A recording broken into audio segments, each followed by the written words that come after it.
Okay, thank you everyone for joining us. My name is Michelle Riley, and I'd like to welcome you to the latest webinar in the series offered by the Arthur Carhart National Wilderness Training Center.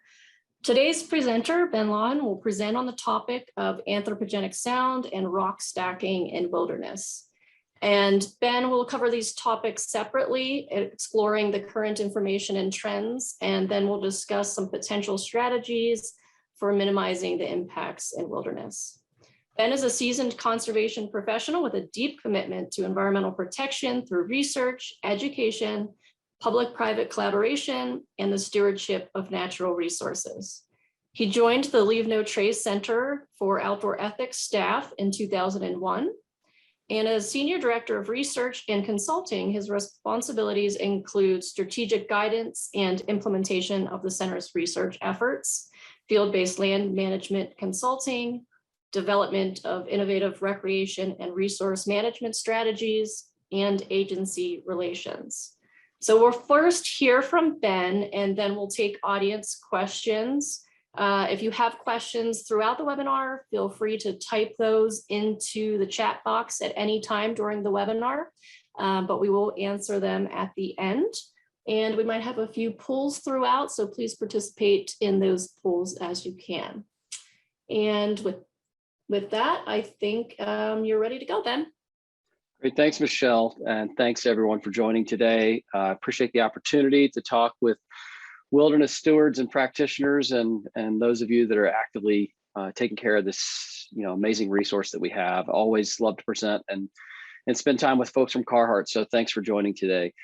So we're going to be talking about two somewhat related, but I would say sort of emerging issues, perhaps, particularly in a more contemporary sense for wilderness, specifically this idea of anthropogenic, human-caused sound, as well as this issue of rock stacking, cairns, and the like that we're starting to see proliferate, not only in wilderness, but certainly on public lands across the US and really across the world. So as indicated, there'll be a couple of polls during this. We'd love your participation in that, just to get a sense of where you all individually are in terms of both of these issues. And then we'll have should have plenty of time at the end for some active Q&A. So again, thanks for being here, and look forward to the discussion.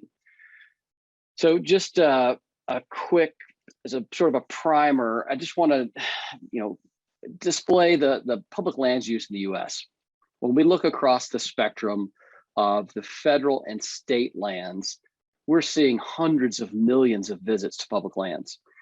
If you look at the 5 federal agencies, upwards of anywhere from 60 some odd million up to 300 million visits a year. If you look at the state park system, there are about 8,000 state parks in the US. Visitation is just over 800 million annual visits. So what we're talking about is a lot of potential for impacts to both the natural resources as well as the social conditions. And that also includes cultural resource impacts. And so we're starting to see more and more of these things as more people spend time on the land. We have been doing a lot of work recently, research related to COVID and its influence on outdoor recreation patterns.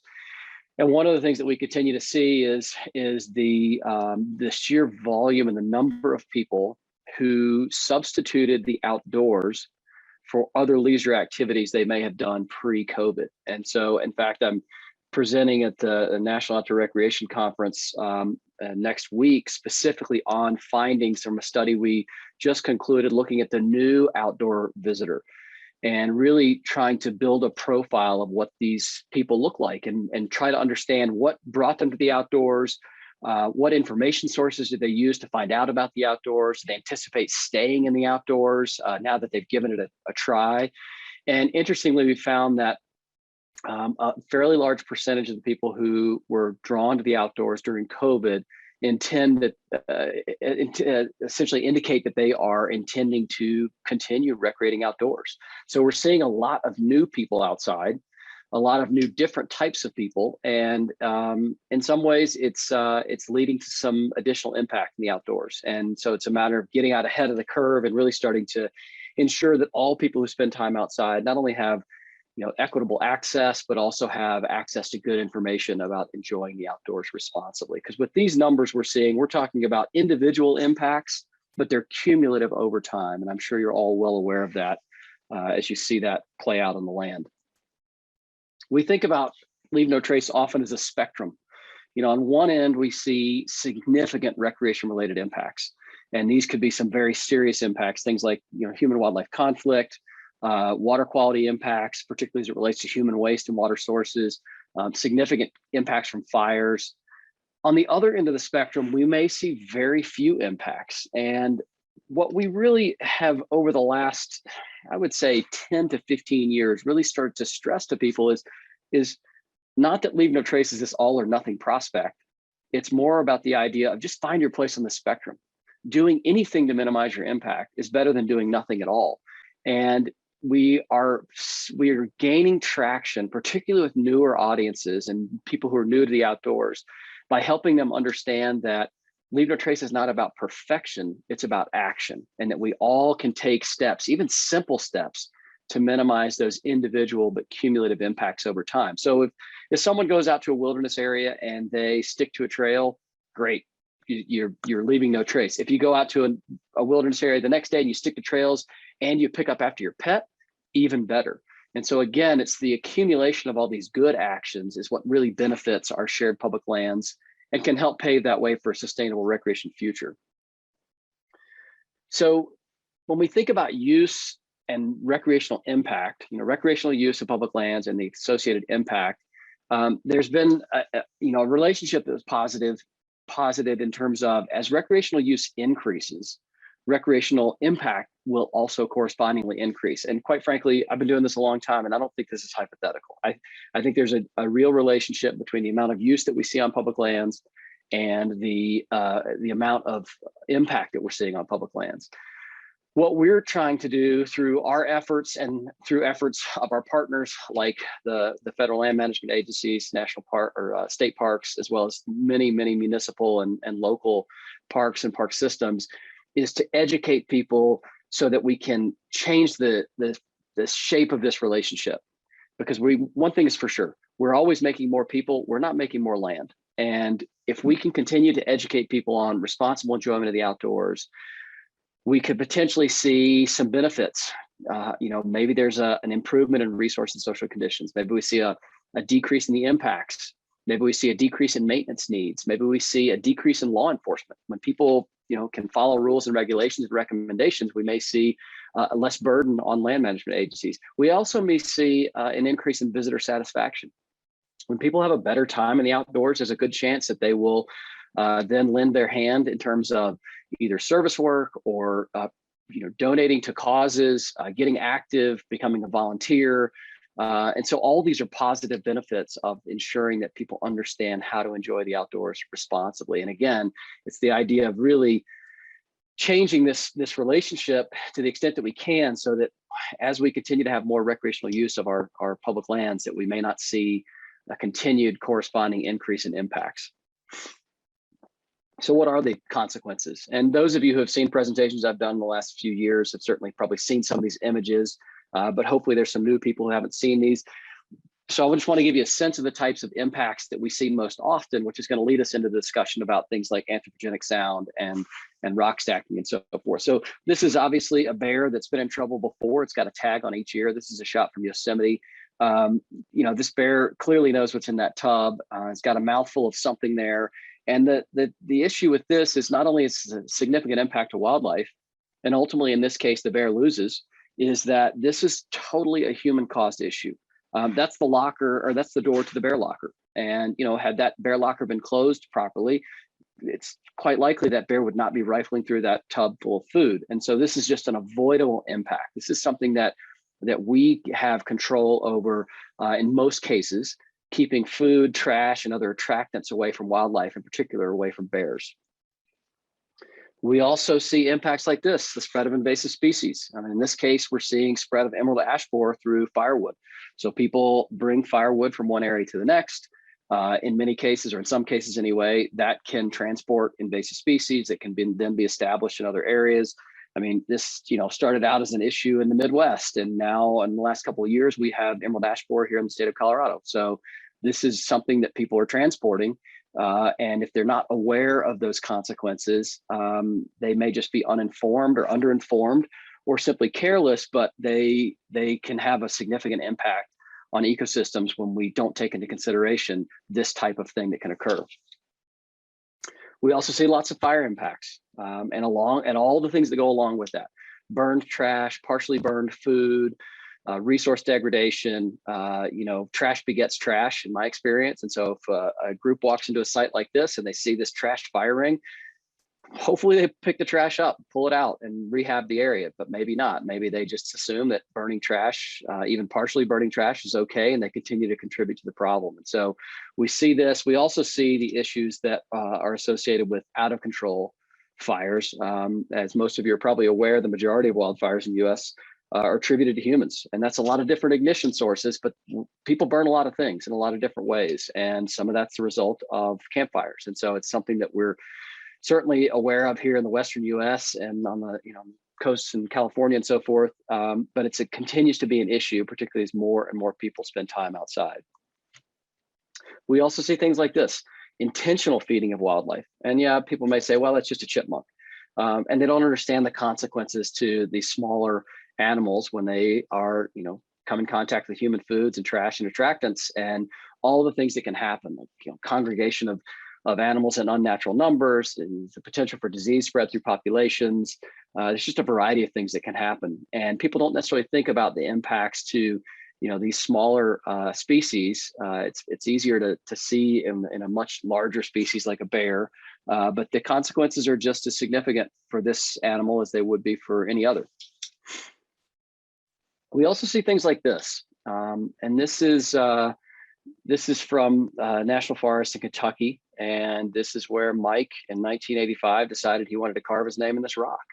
And this is a permanent impact. There's some intentionality around this type of impact. It's hard to educate people out of these sorts of intentional actions sometimes. And some people may ask, what's the harm? And in cases like this, there may not be a direct ecological impact. There certainly can be a social impact. There's copycat behavior.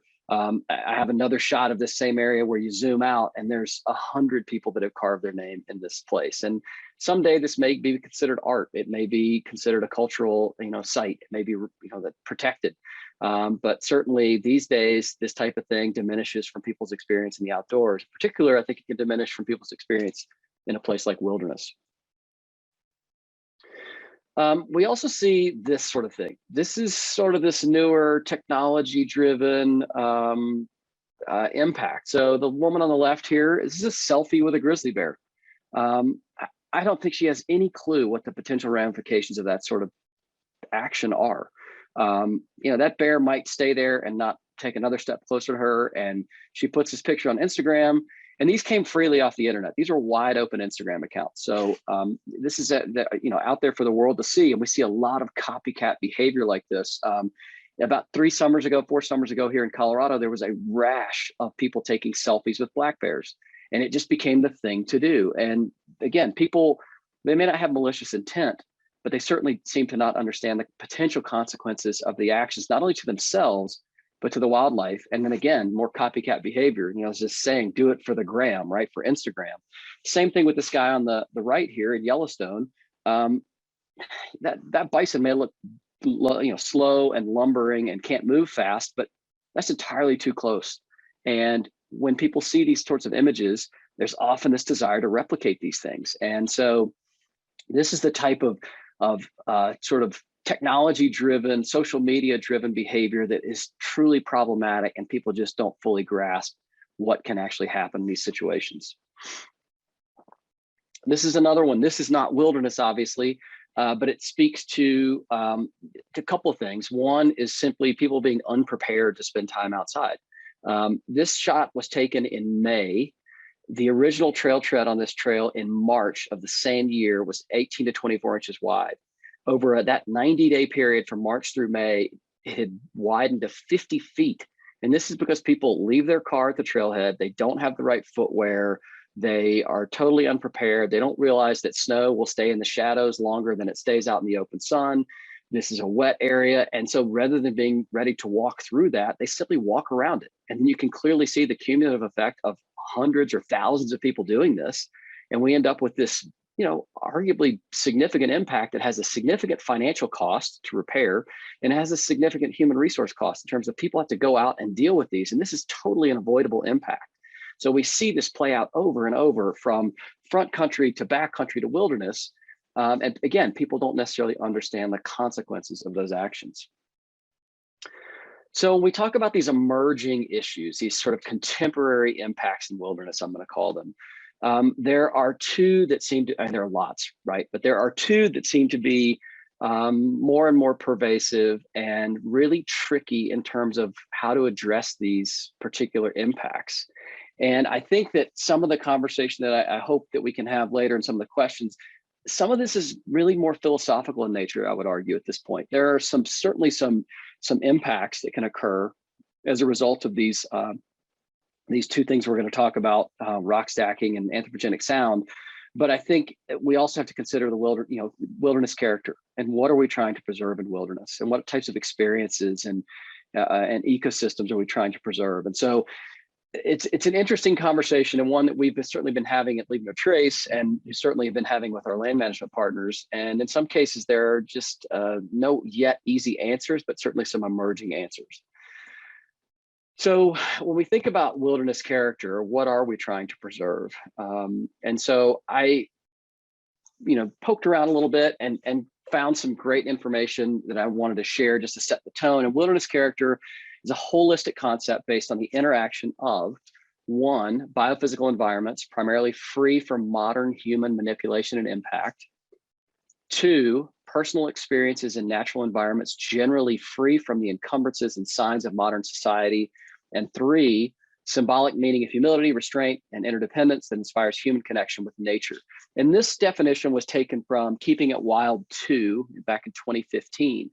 And what I think is really interesting here is, particularly in the context of these issues we're going to talk about, is this second part, which is the personal experiences in natural environments that are generally free. It doesn't say 100% free or free from, it says generally free. And I think that's where some of the challenges come into play in terms of what are we willing to expect, or what are we willing to accept, I should say, in terms of these newer emerging impacts in wilderness, knowing that as wilderness managers, you're charged with preserving wilderness character. And so we have to really consider this notion of generally free and what that actually means. So quiet spaces, are we losing them? This was a shot that Michelle from Carhart shared with me in preparation for this webinar, and it's just too good not to use. They didn't quite disclose the location of this shot, but it's pretty clear that these two musicians hiked in somewhere a pretty good ways with a keyboard and the stand and music stands and instruments, and they are out there to play music. And this is how they've chosen to enjoy the outdoors. And there are probably lots of people who think this is wonderful and really enjoy this sort of thing. And there's probably a whole camp of other people who can't even fathom the idea of an electronic instrument in a place like wilderness, much less sort of a setup where we're sort of playing, potentially amplified or at least certainly louder than a speaking voice music. And so it starts to really get at this whole idea of anthropogenic sound in these quiet, or what arguably could be quiet, or places that can offer solitude.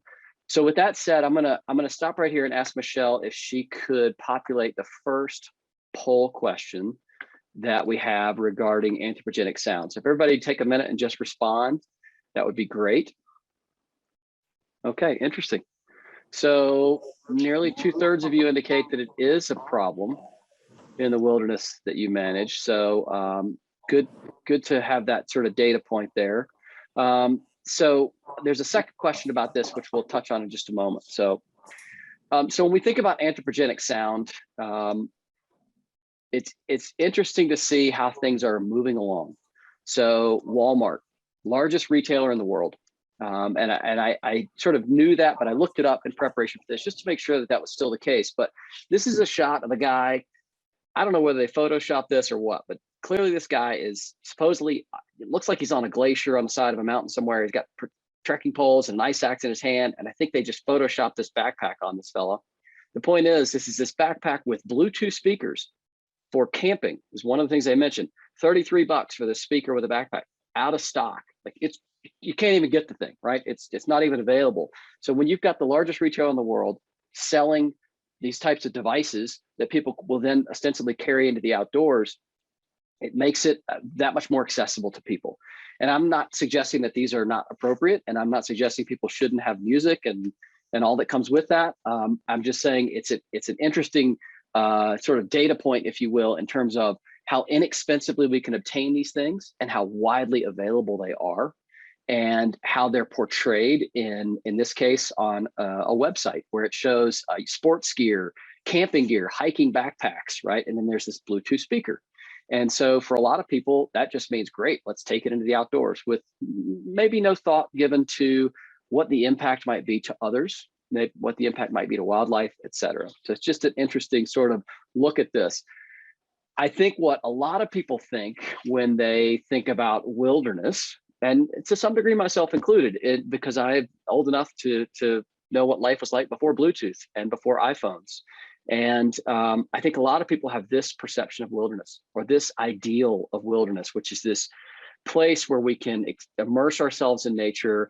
We can have solitude, we can have quiet, we can have other characteristics like physical challenge, for example. But I think there's a lot of people who still consider this to be sort of the ideal wilderness type experience. You know, it's a beautiful location that maybe you've either walked in or you've ridden a horse to get there. You've taken a boat, a raft, kayak, what have you, but you're in a place that has certain characteristics that you just don't get anywhere else. And I think that where we started to see this, I'll call it sort of conflict, is where you've got people who this is their ideal of wilderness versus other people who feel like wilderness is not complete without some human convenience or some other human technology, for example. We also see where there are a lot of people who, when they spend time outdoors, this is their idea of a good time. And there's nothing wrong with that. It's just, it's something that we have to be mindful of in terms of this contemporary modern day perceptions of what a great experience in the outdoors look like. Some people like having lots of people and friends around, and they like music, and they like, congregating in large numbers. And it's just something to be mindful of when we think about who the contemporary visitor is to public lands, and in particular wilderness. This is an ad from Bose, the speaker company, and this is right off their website. And that black object on her backpack, that's a speaker. And so they're promoting like, hey, take our speakers into the outdoors. And again, I'm not faulting the company for it. It's more of the idea that when people see this on the internet, they think, great, let's go for a hike with our speaker. And again, they don't fully understand, or they may not understand at all, everything that's wrapped up in those decisions, particularly in wilderness. This is another thing I ran across. This is this website called Backpacker Sanctuary, and there are loads of these. This one was from 2016. There I found numerous websites, top 5 portable Bluetooth speakers for backpacking and camping. And they go through all the features and why it's the best one to take in the woods, because they're waterproof, or they're loud, or the range is good. So again, our culture in a lot of ways is fostering this idea that, take your music wherever, express yourself, music makes everything better. Again, I'm not suggesting that it doesn't. It's just, when you start to think about how we have gotten to where we are, and you look at all the information that's out there, you can see how this starts to shape people's opinions and shape their ideas and their attitudes about these sorts of things. So when we look at the research, there's been a lot of research focused on natural soundscapes and natural sounds. And this particular image comes from the Royal Society in the UK. And it's this idea that sounds affect different types of species, at different anthropogenic sound at different levels. And there are some significant ecological impacts in many cases. This is just 5 studies that I happen to have handy, but researchers are looking at things like, managing the experiential aspects of soundscapes, looking at the cost of chronic noise exposure for organisms, looking at how road noise modifies behavior, looking at how road noise modifies, the cognitive performance in songbirds. And this last one is looking at the visitor experience component of wilderness soundscapes in a place like Denali, where you hear airplanes in Denali. Even the deepest parts of Denali, you will hear airplanes occasionally. And so this research is excellent. It's really informing more of the social science and the ecological science in terms of sounds and soundscapes and the effects. And so there's a lot to pull from here in terms of the real impacts associated with sound. I want to show you this video. I have to preface this by saying, and many of you have probably seen this, but I'll preface this by saying that I have some colleagues at Penn State who have been doing a lot of work on soundscapes. And from the Leave No Trace perspective, in the last few years, I've really evolved my thinking on sounds. And I sort of argued initially that sounds are just not really a Leave No Trace issue beyond being considerate of other visitors. And so in some ways, it's a hard thing to try to change people's minds on. And what they help me understand is that there are real ecological consequences. And in this case, I think it's a perfect example of what can happen if there's a certain level of human caused sound and how it could affect wildlife. So that really helped me realize, like, oh, all right, so I can see the direct link how sound could affect, in this case, a fox's ability to hear things under the snow and hunt. So not only does anthropogenic sound affect wildlife, it also affects people. And there are some people that really, they're not bothered by it. There are others like this person who just, they just can't even stand it. They can't fathom the noise. And particularly in a place like wilderness, depending on your perspectives about wilderness, this can be a significant impact on the experience and what people are trying to achieve by spending time in a place like wilderness. So what are our recommendations in terms of sound? We have been updating our foundational curriculum over the past 9 months or so, specifically through the lens of diversity, equity, and inclusion, making sure that Leave No Trace really resonates for all people, regardless of how you choose to spend time outside, regardless of your background in the outdoors or your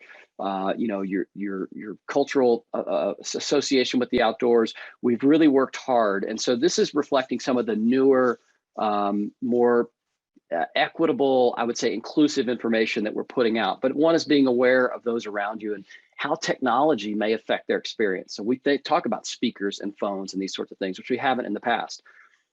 There's also this idea that some technology may be a necessity in the outdoors, whether that's GPS device, spot device, sat phone. For some people, things like a speaker may be a necessity because of the way that they associate the outdoors and themselves. We ask people to avoid conflicts by making a conscious effort to allow everyone to have their own optimal experience.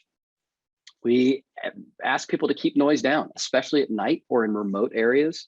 And lastly, we encourage people to wear headphones, earbuds, or have speakers at a level that won't disturb others. So this is the newer guidance that we're giving to people in the outdoors, not just wilderness, but all outdoors.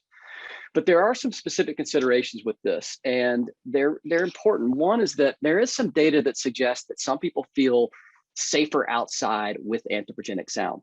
Some people have indicated that just total silence or just the sounds of nature sometimes can be scary for people. And so to have a speaker, they may feel more comfortable in the outdoors.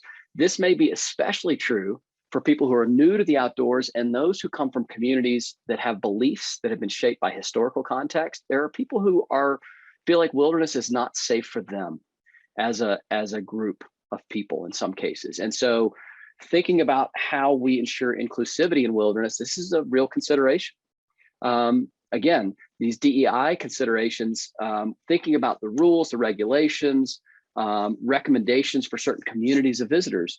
And there's got to be some consideration of, can some of these specific preferences be accommodated for greater inclusion in wilderness per that wilderness character definition of generally free from.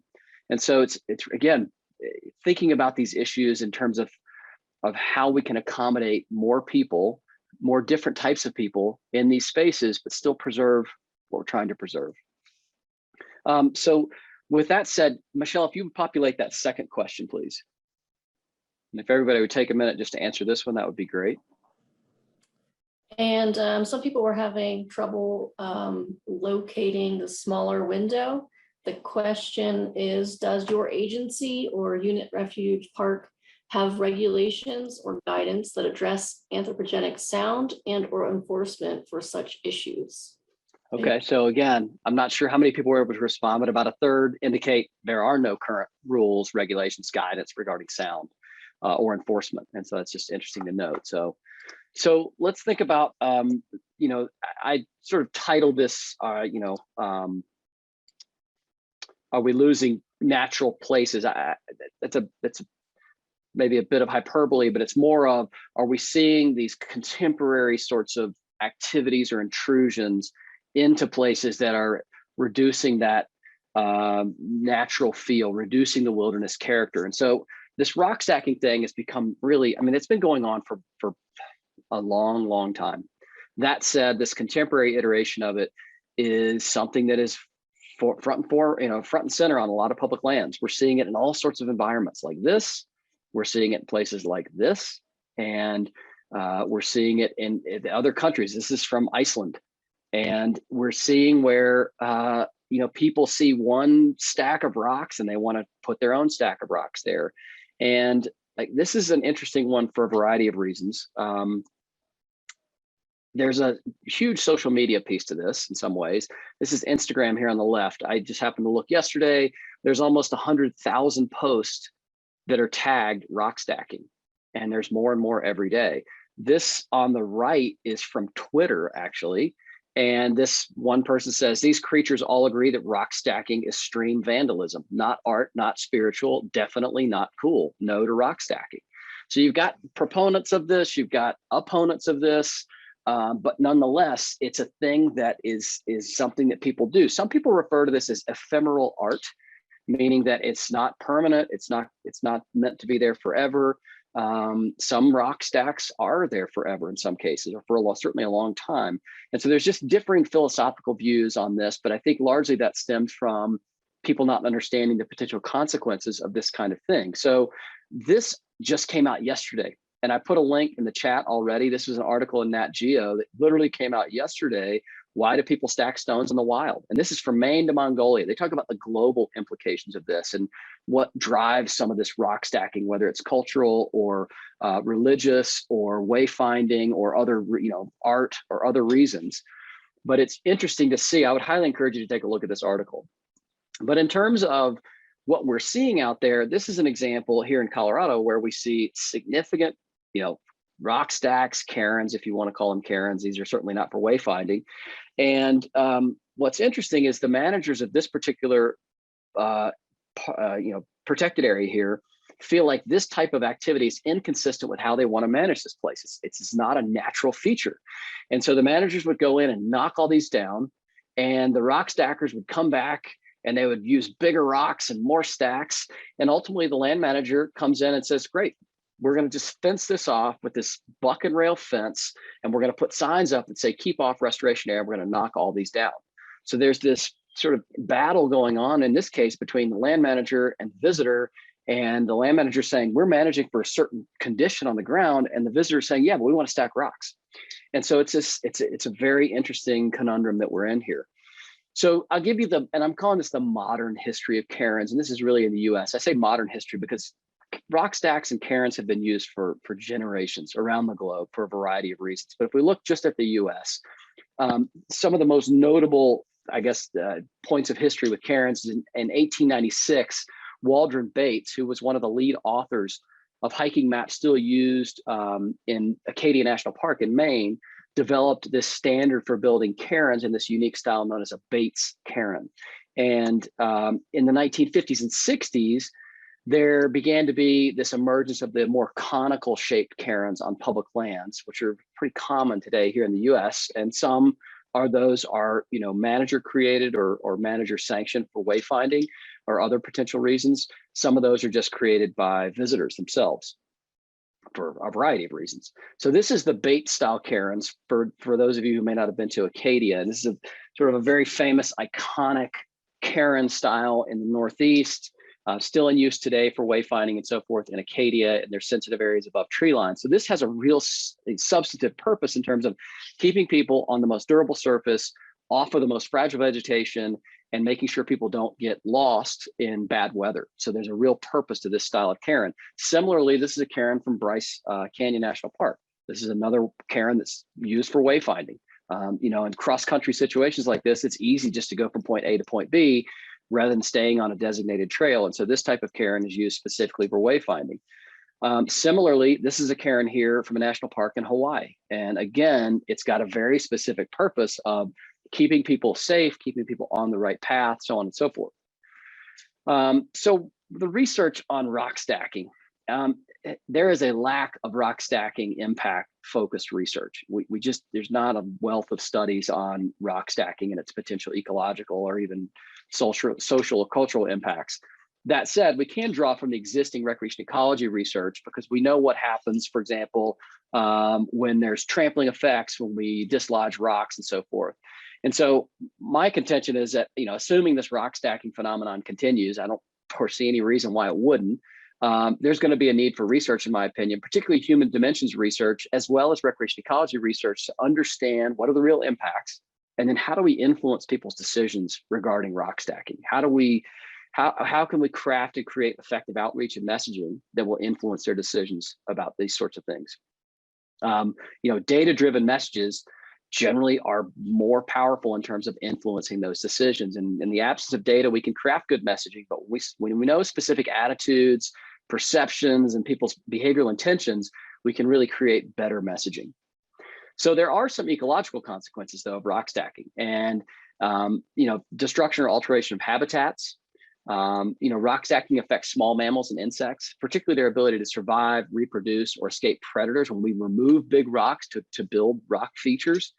Also, moving rocks can lead to erosion and unstable soils in a lot of different types of ecosystems and environments. And so that's a significant consideration, as is this notion of traveling off trail to gather rocks, which in many cases is creating avoidable trampling impacts.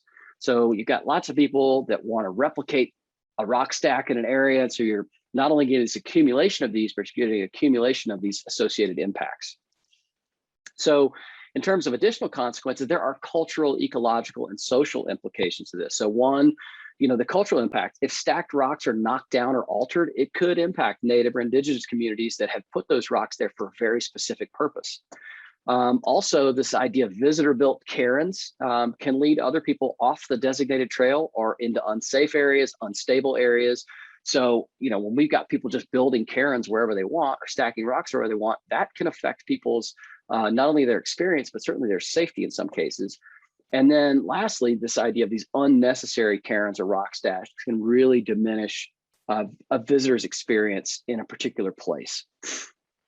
So recommendations. A few years ago, we worked with a group of land managers and NGOs and others in the Northeast to specifically create some guidance for cairns where they're used routinely. So places like New York State, Vermont, New Hampshire, Maine.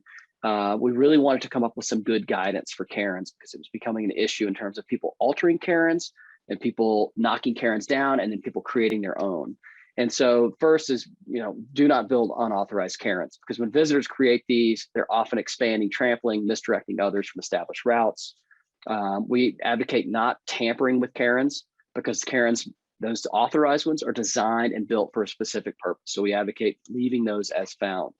Not adding stones to existing cairns. One thing about cairns, particularly in the Northeast, is they're designed to be free draining. So you don't have these freeze thaw cycles that will knock a cairn apart or knock a cairn down. When people start to add stones to these, you can reduce that free draining feature. And then all of a sudden this cairn is reduced to just a pile of rubble. And people don't necessarily understand this. The last one, I think, is not moving rocks. So just this idea of, hey, let's not add to the erosion in these sensitive areas as is. Just leave what's here. This is one of the few instances where you see a lot of do nots associated with leave no trace. And this was, again, reviewed by our peer review group as well as land managers, and really felt like this level of strong language was necessary.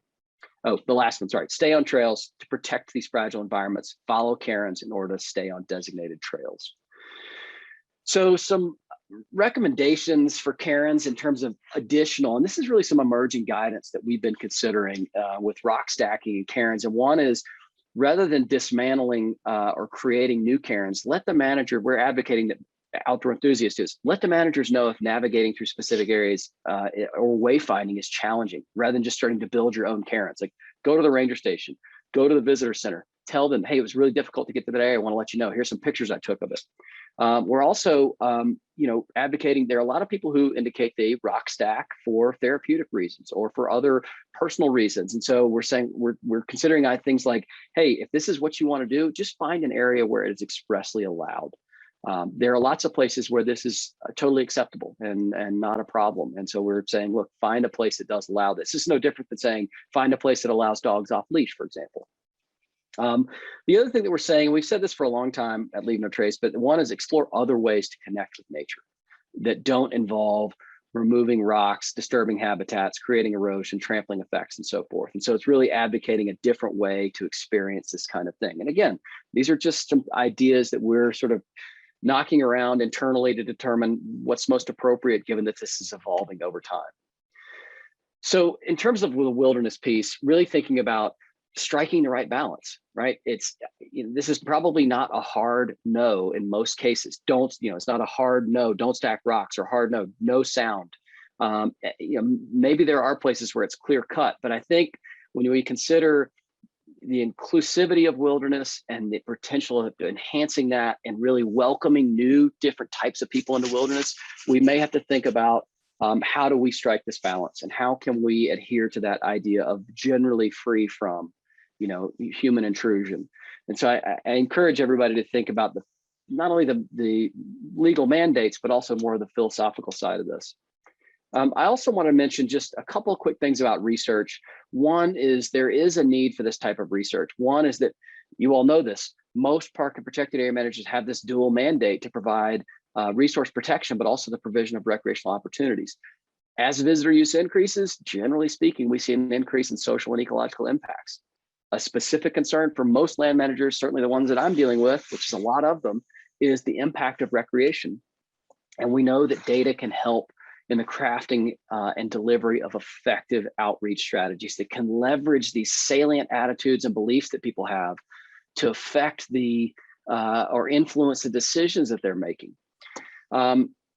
I've mentioned it once before, but we look at these different types of behaviors in the outdoors that cause problems. And this is specifically a typology, this fancy word for list of behaviors in wilderness that cause issues: illegal actions, careless actions, unskilled, uninformed, and unavoidable. When we look at the potential for education in terms of influencing these behaviors, with illegal, it's low. With unavoidable actions, it's low. But when we look at careless, unskilled, and uninformed, it's moderate to very high in terms of the effectiveness of education. This is where we live in terms of the things that we can influence. So thinking about people who are just engaged in careless activity, or people who are unskilled or uninformed, or even just underinformed, this is where we can make the biggest difference with education, specifically data-driven education. I'll mention this too, just two final slides here. One is when we look at behavioral intentions, right? This is the direct antecedent to actual behavior. So when people say, this is what I intend to do, it's probably a good chance that's what they'll actually do. And so there's some theoretical frameworks that we've used, but I just want you to understand when we explore how we influence people's decisions, we look at their attitudes, we look at the norms, the subjective norms, so what others around people think. We also look at this notion of perceived behavioral control. Can actually do what you're asking me to do. And you can see that this notion of behavioral intention is directly followed by behavior. And so it's just important to think about where are the leverage points, people's attitudes, subjective norms, this notion of perceived behavioral control, the actual skills. There's other behavior change models. This one has been around for a long time, but it's got this multi-phase approach where you expose someone to a message, you capture their attention, they've got to comprehend that message, then they've got to yield that message. I mean, they have to accept it and say, okay, this sounds legitimate, this sounds reasonable, you told me why, I'll make a different decision. They've got to retain it. Ultimately, it influences their behavior, and then we may see this avoidance or reduction in impact. So I just want you to be aware that there are these different behavior change models that we look at when we try to really craft effective messaging and outreach for these types of issues. So a couple final thoughts, and then we'll open it up for questions. So first one is, there are more and more of us trying to enjoy the same finite space, and wilderness is part of that finite space. And with that comes some level of, biophysical and social impacts. But I would argue that much of the impact that we see in parks, protected areas, and wilderness is not the result of malicious intent. It's just people are ignorant. They don't know what they don't know. They don't know how to minimize their impacts, or they don't understand why they need to do it. And so there's a huge educational opportunity here.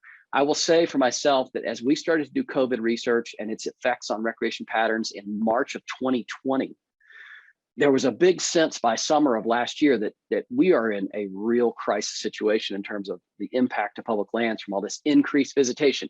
I think that is a very accurate description of what was happening. That said, I also, the glass is half full of, sort of in my brain says, hold on, this is a tremendous opportunity to reach so many more and new people with good information about being stewards of the outdoors.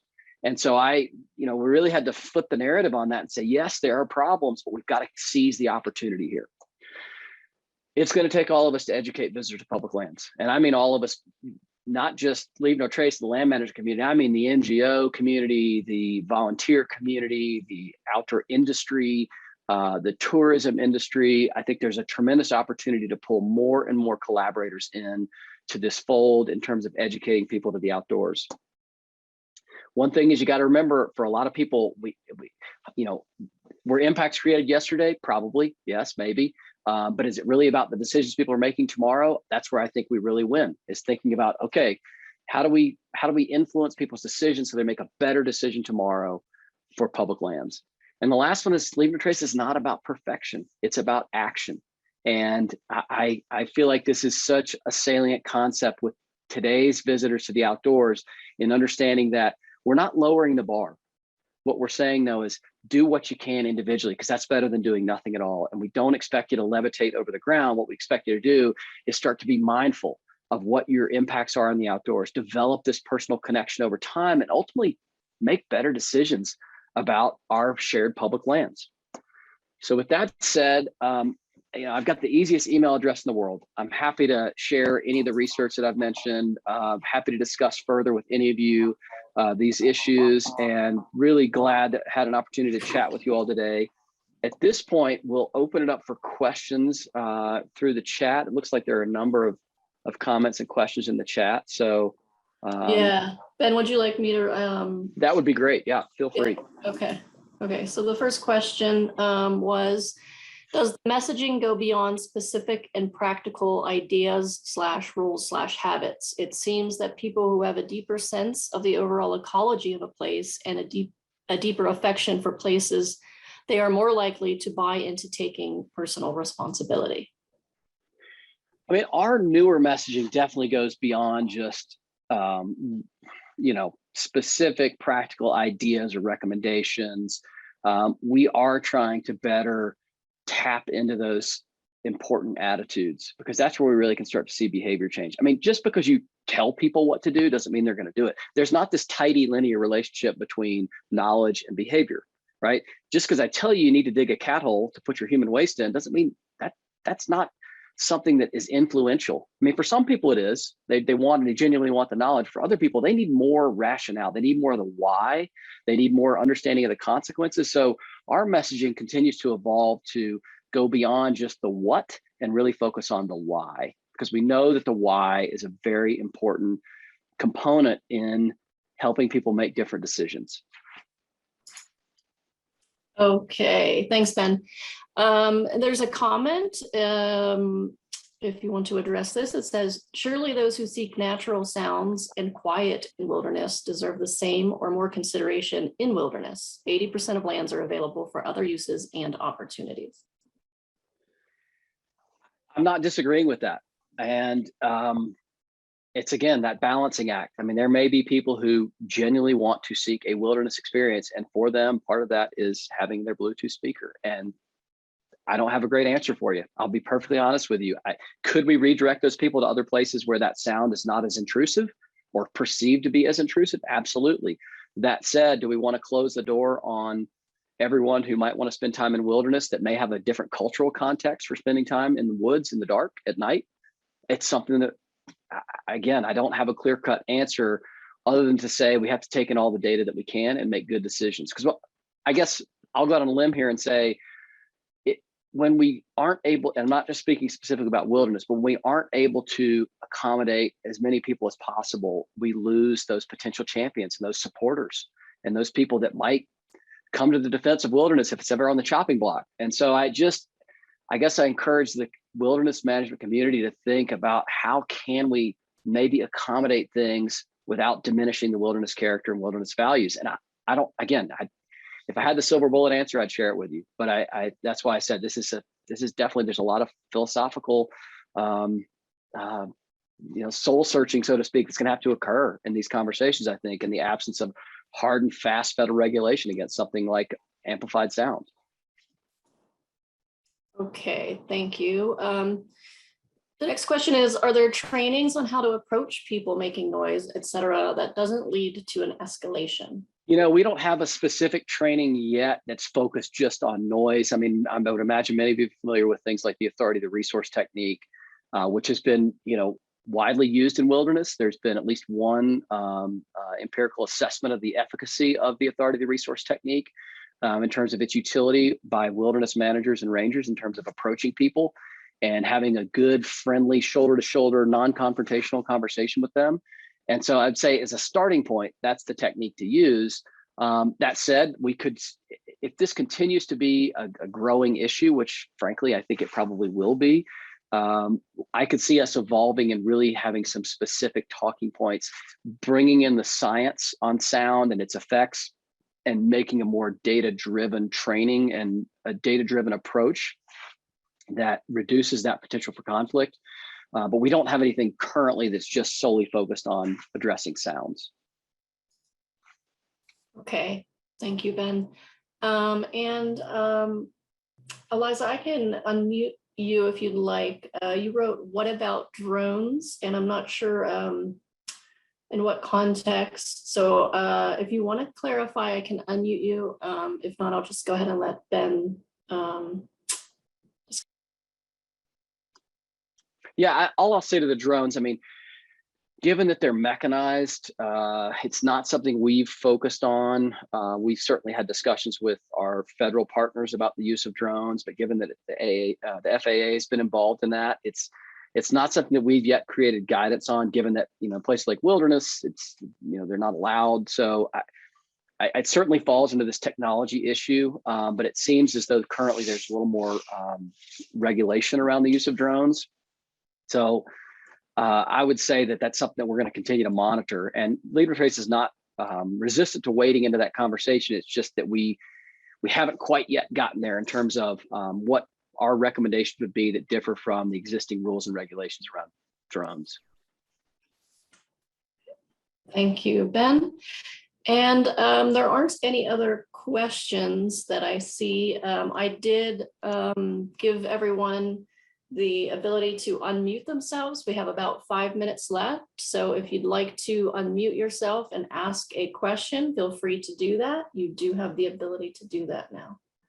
So we'll give it a couple questions, see if any, or a couple minutes, see if anyone has any questions or unmutes themselves.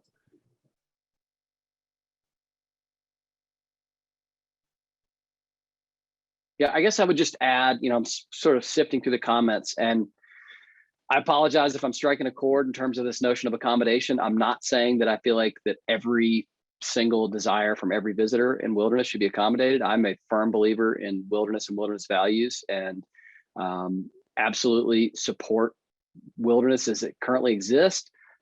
It just coming from our perspective, I'd say, from our frame of reference, we are fielding lots and lots of questions about diversity, equity, inclusion in all facets of the outdoors. And what organizationally may have been our position 2 or 3 years ago has evolved because we continue to get these questions, and there are just seemingly fewer hard and fast answers on some of these things. So I'm not advocating for diminishing the character and the quality of wilderness. It's more of this philosophical conversation of what is the limit of accommodation that could or should or should not occur.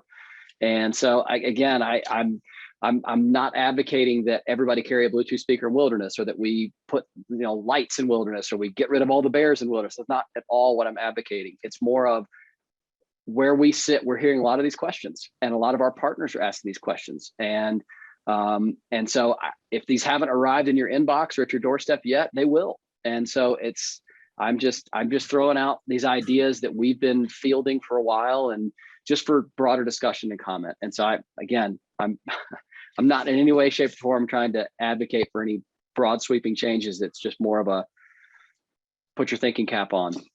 Ben, can you hear me? I can.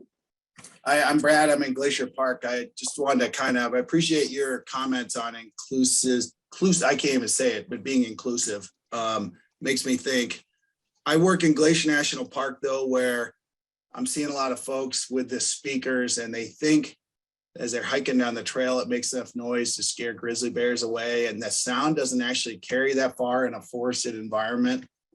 And also hiking with earphones in takes away one of your senses that can, alert you to some animal activity ahead, like grizzly bears. And some of that just concerned me a little bit. I know somebody's always going to find an exception to some of your guys' suggestions, but I just wanted to discuss that and bring it up. Thanks. Yeah, that's a great point. And I didn't put all the guidance in there, just PowerPoint slide, but we do advocate those safety issues. Like walking with 2 earbuds in, especially in grizzly country, is not a good idea. And so you'll see that in our information when we talk about the personal safety issues of using any sort of amplified sound and how that does reduce one of your key senses, particularly in wilderness. The great point though. Thanks, Steve. Steve, if you wanted to unmute yourself, I did give you the ability to do that.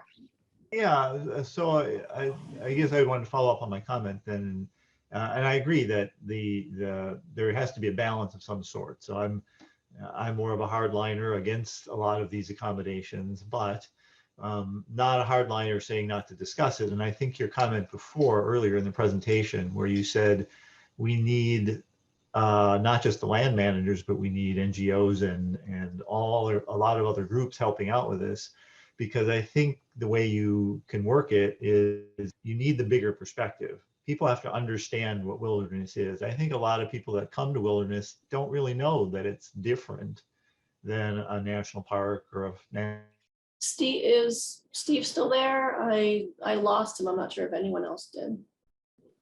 I didn't catch all of his comment or question. Okay. My apologies, Steve. I don't know what happened to your audio or video, but we lost you. It is the top of the hour now, so I think we're going to go ahead and wrap this up. Ben is offered to take questions. You can email him directly, and maybe you can put that email address back up for them, Ben. And there is an evaluation for this webinar. It's in the chat box now. Holly Metzger has put that in the chat box. If you can provide some feedback through that evaluation form, we'd appreciate it. And then the one final thing I would like to say is that the next webinar offered by the Carhart Center is December 7th at 1 p.m. Mountain, and it is titled Climate Change and Wilderness, a Gnarly Issue. So if you'd like to register for that, please go to wilderness.net and you can find that and also the other list of webinars as they become available and scheduled. Thank you, Ben, so much for joining us. Really appreciate seeing you again. And if anyone has any further questions or wants to reach out to Ben, you can use his email address, ben@lnt.org. And again, thank you, everyone. Thanks so much.